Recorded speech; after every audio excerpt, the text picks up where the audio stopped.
नाज़रीन, जैसा कि आप जानते हैं कि हफ्त रोज़ा अवामी राय के इस जश्न फ़रोग़ उर्दू में लोग काफ़ी दूर दूर से तशरीफ़ लाए हैं। तो आज हमारे दरमियान हैं अदनान फराज साहब, जो जबलपुर से तशरीफ़ लाए हैं।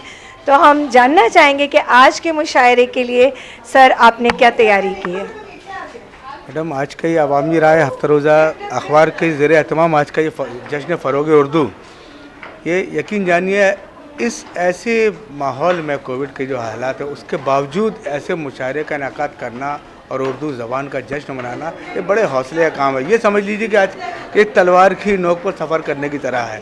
इस बावजूद जनाब डॉक्टर अलाउद्दीन साहब ने ऐसी महफिल का इनेकाद करना, मैं तो यही कहूँगा अलाउद्दीन साहब के लिए और इस प्रोग्राम के लिए, बिलखुसूस अलाउद्दीन शेख साहब की शख्सियत के लिए कि जैसे बाहर वैसे अंदर होते हैं, यानी ख़ुद में मस्त कलंदर होते हैं।